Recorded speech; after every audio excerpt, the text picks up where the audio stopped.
សួស្តីfan fan ទាំងអស់គ្នាសូមស្វាគមន៍មកកាន់ Channel សថាសម្រាយរឿងថ្ងៃនេះ admin មកធ្វើការសម្រាយរឿងបន្តគឺរឿងបេះដូងស្នេហ៍ក្នុងសមរភូមិអំណាចភាគទី2ដែលជាភាគបន្តបើសិនជា fan fan ចូលចិត្តសូមកុំភ្លេចជួយចុច comment ខាងក្រោមផងដើម្បីឲ្យ admin បានដឹងថារឿងនេះគឺ fan fan ចូលចិត្តឬមិនចូលចិត្តដើម្បីឲ្យ admin មានទឹកចិត្តក្នុងការធ្វើការសម្រាយជូននៅភាគបន្តទៀតតោះកុំមកខាតពេលយូរសូមអញ្ជើញចូលមកទស្សនាជាមួយនឹងការសម្រាយរបស់ admin ទាំងអស់គ្នាតែមុននឹងទស្សនាសូមកុំភ្លេចជួយចុច subscribe channel admin ម្នាក់មួយផងណាផ្ដើមសាច់រឿងបន្តពីភាគទី1របស់យើងបានបង្ហាញយើងឃើញថាក្រោយពីតួស្រីរបស់យើងនាងត្រូវបានម្ដាយរបស់នាងពេលណីឲ្យចន្លងសភៅចំនួន100ចប់ហើយភ្លាមនោះដែរអ្នកបម្រើរបស់តួស្រីរបស់យើងគេក៏បានចូលមកដល់ហើយគេក៏បានរាយការណ៍ប្រាប់ម្ដាយតួស្រីក៏ដូចជាឪពុកតួស្រីថាពេលនេះដែរព្រះអង្គម្ចាស់ឆាងសាកំពុងតែយាងមកដល់ទីនេះហើយដែលជាឲ្យធ្វើឲ្យគ្រប់គ្នាមានការភ្ញាក់ផ្អើលយ៉ាងខ្លាំងហើយម្ដាយតួស្រីក៏បានប្រាប់ឲ្យតួស្រីចូលទៅក្នុងបន្ទប់ហើយពួនកុំឲ្យចេញមកក្រៅអសោះទោះបីជាមានរឿងអ្វីកើតឡើងក៏ដោយក៏មកឲ្យតួស្រីរបស់យើងចេញមកក្រៅដែរគឺឲ្យនាងខិតខំតែចម្លងសភៅឲ្យបានចប់តែប៉ុណ្ណោះពេលដែលព្រះអង្គម្ចាស់ឆាងសាបានយាងចូលមកដល់ពេលដែលឪពុកតួស្រីក៏បានសួរទៅកាន់ព្រះអង្គម្ចាស់ឆាងសាថាតើអីវ៉ាន់ទាំងអស់នេះគឺជាអ្វីហើយព្រះអង្គយាងមកមានការអ្វីដែរព្រះអង្គឆាងសាក៏បានឆ្លើយតបទៅកាន់ឪពុករបស់តួស្រីវិញថាទាំងអស់នេះគឺជាចំនួនដើម្បីធ្វើការមកចូលស្ដីដណ្ដឹងតួស្រីយើងធ្វើជាអគ្គមហេសីហើយព្រះអង្គម្ចាស់ឆាងសាគឺក៏បានស្រែកហៅតួស្រីរបស់យើងថាជាយូស្រែកលោឡាពីនឹងហ្មងហើយធ្វើឲ្យឪពុកនិងម្ដាយរបស់តួស្រីមានការជ្រិញទៅនឹងចរិតរបស់ព្រះអង្គម្ចាស់ឆាងសានេះយ៉ាងខ្លាំងដោយពួកគាត់បង្ហាញទឹកមុខថាមិនចូលចិត្តព្រះអង្គម្ចាស់ឆាងសានោះទេដោយឃើញអាកប្បកិរិយាចលើសបឺរបស់ព្រះអង្គម្ចាស់ឆាងសាបែបនេះឪពុករបស់តួស្រីក៏បានឆ្លើយតបទៅនឹងព្រះអង្គម្ចាស់ឆាងសាថាជាយូកូនស្រីរបស់គាត់គឺនាងនៅក្មេងណាស់គឺពុំទាន់អាចរៀបការជាមួយនឹងព្រះអង្គម្ចាស់ឆាងសាបាននោះទេចំណែកឯព្រះអង្គម្ចាស់ឆាងសាវិញក្រោយពីឮសម្ដីរបស់ឪពុកតួស្រីឆ្លើយបែបនេះគេក៏បាននិយាយទៅកាន់ឪពុកតួស្រីក៏ដូចជាម្ដាយតួស្រីថាលោកម្ចាស់និយាយបែបនេះដូចជាមិនត្រូវទេលោកម្ចាស់ថាកូនស្រីរបស់លោកម្ចាស់នៅក្មេងចុះហេតុអ្វីបានជាប្រពន្ធរបស់លោកម្ចាស់គាត់មានគម្រោងរៀបចំផ្សំផ្គុំជាយូជាមួយនឹងគ្រួសារប៉ៃទៅវិញប៉ុន្តែជាអកុសលដែលជាហេតុធ្វើឲ្យជាយូនាងមិនពេញចិត្តជាមួយនឹងគ្រួសារប៉ៃហើយនាងបានបំភ័យគ្រួសារប៉ៃធ្វើឲ្យពួកគេមានការភ័យខ្លាចផងដែរចូលរឿងនេះតើលោកម្ចាស់គិតយ៉ាងណាវិញភ្លាមនោះដែរម្ដាយរបស់តួស្រីគាត់ក៏បានឆ្លើយតបទៅនឹងព្រះអង្គម្ចាស់ឆាងសាថាជាយូកូនស្រីរបស់គាត់គឺនាងនៅក្មេងដូច្នេះហើយគឺគាត់ចង់ទុកឲ្យតួស្រីរបស់យើងនៅក្បែរគាត់បាន2-3ឆ្នាំសិនដើម្បីធ្វើការអប់រំឲ្យនាងមានកំណត់ចាស់ទុំជាងនេះប៉ុន្តែត្រូវបានព្រះអង្គម្ចាស់ឆាងសាគាត់ឆ្លើយតបវិញថាមិនអីទេទោះបីជាយូនាងនៅក្មេងក៏ដោយពេលដែលនាងបានចូលទៅក្នុងព្រះរាជវាំងគឺនឹងមានម៉ែដោះចាំបង្ហាត់បង្រៀននាងហើយដូច្នេះសូមលោកស្រីក៏ដូចជាលោកម្ចាស់ក៏មានការព្រួយបារម្ភអីដោយជ្រិញទៅនឹងសម្ដីក៏ដូចជាអាកប្បកិរិយារបស់ព្រះអង្គម្ចាស់ឆាងសាភ្លាមនោះដែរម្ដាយរបស់តួស្រីគាត់បាននិយាយម៉ាត់ថាខ្ញុំក៏ដូចជាគ្រួសាររបស់ខ្ញុំគឺគ្មានបំណងចង់បញ្ជូនកូនស្រីចូលទៅក្នុងព្រះរាជវាំងនោះទេដូច្នេះសូមព្រះអង្គកាត់បន្ទៃទៅគ្រាន់តែឮម្ដាយតួស្រីនិយាយបែបនេះពេលនោះដែរព្រះអង្គម្ចាស់ឆាងសាគេកាត់ន័យយល់បានថាម្ដាយតួស្រីក៏ដូចជាឪពុកតួស្រីគឺពុំពេញចិត្តនឹងគេនោះទេដូច្នេះហើយបានជាពួកគាត់រកលែកដោះសារពីមួយទៅមួយមិនតែប៉ុណ្ណោះគេក៏បានសម្លឹងមើលមុខម្ដាយតួស្រីនិងឪពុកតួស្រីនឹងថ្មែហ្មងនិយាយទៅគឺច្រឹកចេញមកគឺពីលហ្មងហ្នឹងណាប៉ុន្តែមួយសន្ទុះក្រោយមកគេក៏បានសម្រួលអារម្មណ៍ឡើងវិញហើយគេក៏បាននិយាយទៅកាន់ម្ដាយតួស្រីនិងឪពុកតួស្រីថាមិនអីទេបើសិនជាតួស្រីនាងនៅក្មេងខ្លាំងគេអាចរងចាំបានមិនតែប៉ុណ្ណោះព្រះអង្គម្ចាស់ឆាងសាគេក៏បាននិយាយបន្ថែមថាគឺគេមានគម្រោងបង្កើតប្រមូលផ្ដុំអ្នកតែងកំណាព្យហើយម្យ៉ាងវិញទៀតឪពុកតួស្រីគឺគាត់មានតំណែងជារាជគ្រូដែលជាអ្នកមានចំណេះដឹងជ្រៅជ្រះដូច្នេះគេក៏អញ្ជើញឪពុកតួស្រីឲ្យចូលរួមក្នុងកម្មវិធីនេះផងដែរដើម្បីផ្ដល់ជាដំបូន្មានល្អៗដល់អ្នករាល់គ្នានិយាយរួចគេក៏បានសុំលាឪពុកតួស្រីនិងម្ដាយតួស្រីត្រឡប់ទៅវិញបាត់ទៅក្រោយពេលដែលព្រះអង្គម្ចាស់ឆាងសាយាងចេញទៅវិញបាត់ទៅភ្លាមនោះដែរម្ដាយរបស់តួស្រីក៏បាននិយាយជាមួយនឹងឪពុកតួស្រីថាព្រះអង្គឆាងសានេះគឺជាមនុស្សពាលជាមនុស្សមានចរិតកោងកាយក្រអឺកតោមដូច្នេះហើយបើសិនជាគេឡើងគ្រងរាជវិញនោះគ្រប់គ្នាច្បាស់ជាទឹកភ្នែកជាមិនខានមិនខុសពីធ្លាក់នរកនោះទេមិនតែប៉ុណ្ណោះគាត់ក៏បាននិយាយបន្ថែមទៀតថាព្រះអង្គម្ចាស់ឆាងសាគឺគេកំពុងតែប្រមូលផ្ដុំគ្រួសារអភិជនដើម្បីបង្កើតជាបកពួកផងដែរការដែលគេរៀបចំឲ្យមានការតែងនិពន្ធកំណាព្យនេះគឺគ្រាន់តែជាលេសដើម្បីប្រមូលផ្ដុំបកពួកគ្នាគេតែប៉ុណ្ណោះដូច្នេះហើយគាត់ក៏បានហាមឃាត់ឪពុកតួស្រីមិនឲ្យចូលរួមក្នុងកម្មវិធីរបស់ព្រះអង្គម្ចាស់ឆាងសានេះទេដោយឃើញម្ដាយតួស្រីហាមឃាត់បែបនេះឪពុកតួស្រីគាត់ក៏មិនហ៊ានប្រកែកជាមួយនឹងម្ដាយតួស្រីយើងផងដែរកាត់នោះមើលជាយូតួស្រីយើងឯនេះវិញក្រោយពីម្ដាយរបស់គេបានដាក់បណៃឲ្យគេច្រឡងសភៅ100ចប់គឺគេបានចូលមកក្នុងបន្ទប់ដើម្បីច្រឡងប៉ុន្តែមានតែច្រឡងអសរឯណាបងប្អូនឯងលេងទៅគូរូបឯណាណីវិ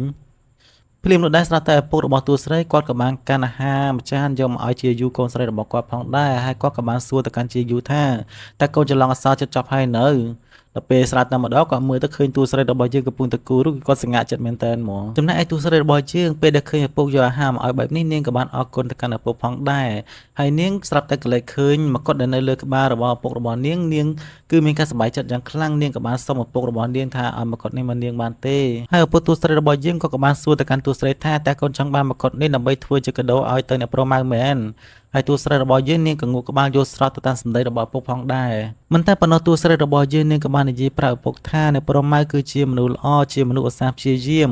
ហើយពេលនេះដែរគឺគាត់កំពុងតែសិក្សារៀនសិស្សវិជ្ជាពេទ្យនៅឯភ្នំហើយខ្ញុំឮថាគឺគាត់បានជួបលោកគ្រូម្នាក់ដែលពូកែខាងវិជ្ជាពេទ្យដូច្នេះគាត់នឹងរៀនចប់ឆាប់បានត្រឡប់មករាជវាំងវិញជាក់ជាមិនខានដើម្បីមកព្យាបាលជំងឺរបស់ព្រះរាជាឲ្យឆាប់ជាសះស្បើយឡើងវិញម្យ៉ាងវិញទៀតអ្នកប្រុសម៉ៅគាត់ក៏បានសន្យាជាមួយនឹងខ្ញុំថានៅពេលដែលគាត់ត្រឡប់មកវិញការងាររបស់គាត់បានជោគជ័យគាត់នឹងចូលស្ដីដណ្ដឹងខ្ញុំយកធ្វើជាប្រពន្ធផងដែរដូច្នេះហើយបានជាខ្ញុំចង់បានមកុដដើម្បីធ្វើជាកាដូជូនគាត់ណាលោកពុកលោកម្ចាស់ហួយគួយក៏ស្ដាប់ហើយគឺគាត់បានដកដង្ហើមធំភ្លាមនៅដែរតួស្រីរបស់យើងឃើញឪពុកដកដង្ហើមធំនាងក៏បានសួរឪពុកថាហេតុអីបានជាគាត់ដកដង្ហើមធំដូច្នេះហើយលោកម្ចាស់ហួយគួយក៏គាត់និយាយលេងជាមួយកូនស្រីគាត់ថាគាត់ចំណែនហ្នឹងណាហើយតួស្រីសួរថាមិនបានជាពុកចំណែនហើយពុកចំណែនរឿងអីលោកម្ចាស់ហួយគួយក៏បានប្រាប់កូនស្រីថាគឺពុកចំណែននឹងអ្នកប្រុសម៉ៅនឹងណាព្រោះតែអ្នកប្រុសម៉ៅគឺមានអ្នកខ្វល់ខ្វាយក៏ដូចជាយកចិត្តទុកដាក់តួស្រីរបស់យើងស្ដាប់ហើយនាងក៏បាននិយាយលួងឪពុកថាអត់អីទេពុកចាំពេលដល់ថ្ងៃខួបកំណើតរបស់លោកពុកខ្ញុំនឹងទិញត្បូងក៏ដូចជាមាសពេជ្រដែលមានតម្លៃទុកជូនពុកជាជាមិនខានហើយឪពុកតួស្រីក៏បាននិយាយលេងជាមួយនឹងតួស្រីថ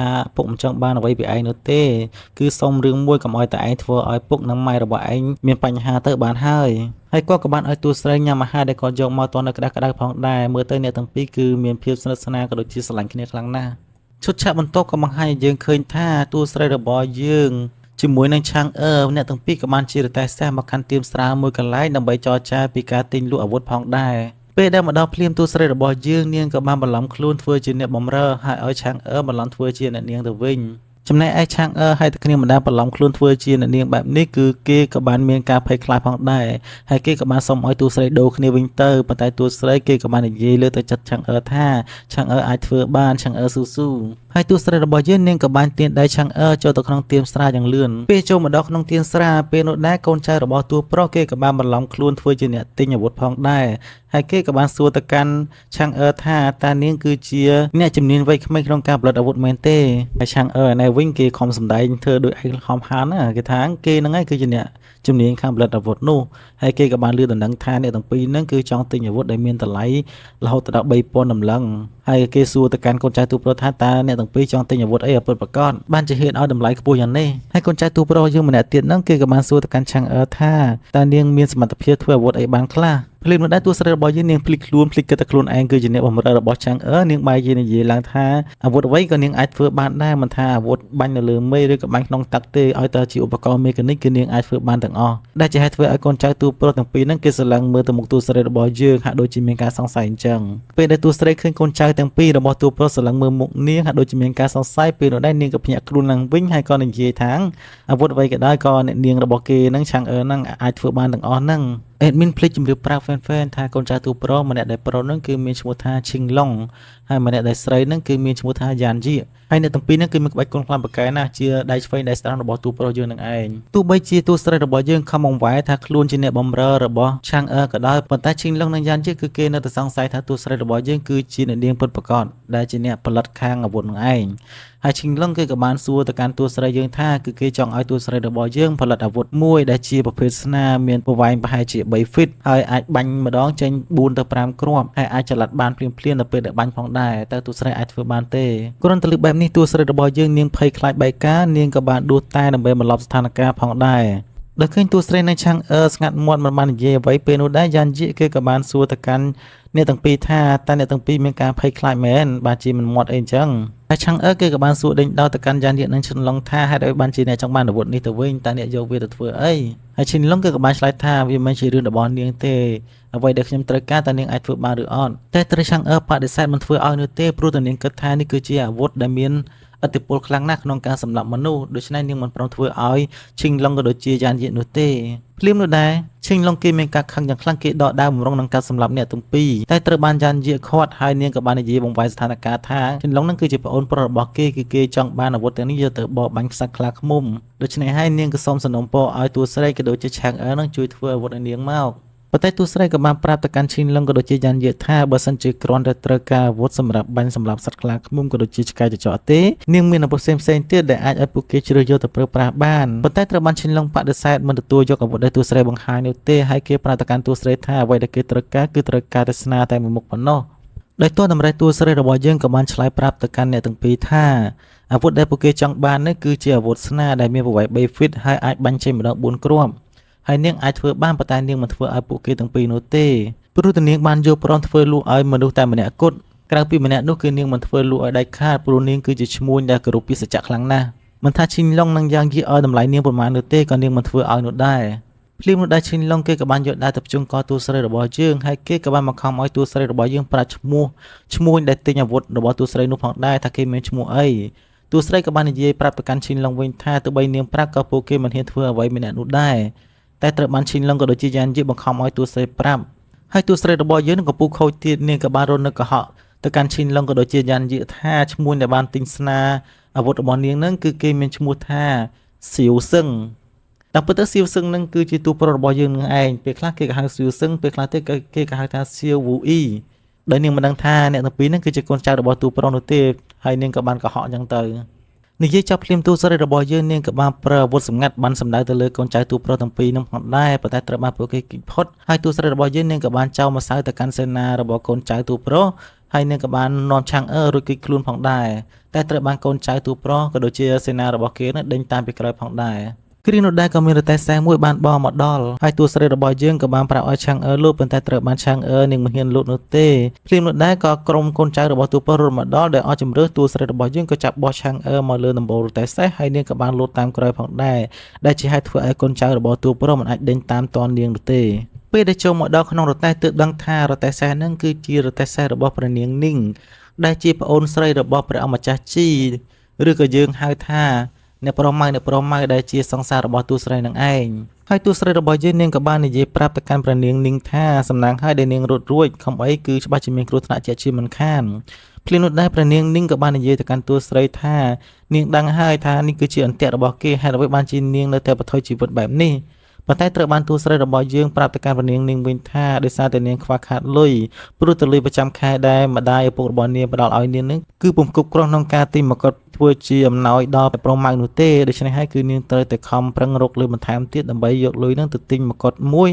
ទុកជូនជាកាដូដល់អ្នកប្រុសម៉ៅនៅពេលដែលអ្នកប្រុសម៉ៅត្រឡប់មកវិញគ្រាន់តែលើតួស្រីរបស់យើងនិយាយបែបនេះធ្វើឲ្យព្រះនាងនីងគឺនាងញញឹមញញែមហាក់ដូចជារំភើបជំនួសបងប្អូនរបស់នាងផងដែរភ្លាមនោះដែរព្រះនាងនីងក៏បានហុចសម្បត្តិមួយមកឲ្យតួស្រីប្រាប់ថានេះគឺជាសម្បត្តិរបស់បងប្រុសរបស់នាងផ្ញើមកកាន់តួស្រីឃើញហើយនាងពិតជារំភើបខ្លាំងណាស់នាងក៏បានយកសម្បត្តិនោះមកអានហើយយើងក៏មិនបានដឹងថាអត្ថន័យក្នុងសម្បត្តិនោះនិយាយពីអ្វីនោះដែរសាច់រឿងក៏បានកាត់ស្លេះត្រឹមហ្នឹងដូច្នេះសូមរងចាំតាមដានទស្សនាជាមួយ admin នៅភាគក្រោយបន្តទៀតណាសូមកុំភ្លេចជួយចុច subscribe channel admin ម្នាក់មួយផងដើម្បីងាយស្រួលក្នុងការទស្សនានៅភាគបន្តសូមអរគុណសូមជម្រាបលាសម្រាប់បងប្អូនដែលមានតម្រូវការចង់បានជាសម្លៀកបំពាក់បុរសក៏ដូចជាសម្លៀកបំពាក់នារីអីអាចតាក់ទង admin បានណាចាំ admin ដាក់ link page ចូលក្នុង comment ខាងក្រោមនេះណាពេលដែលបងប្អូនឆាតចូលក្នុង page បងប្អូនប្រាប់ថាជា fan របស់ admin ទៅ admin នឹងមានការបញ្ចុះតម្លៃជូនជាពិសេសផងដែរ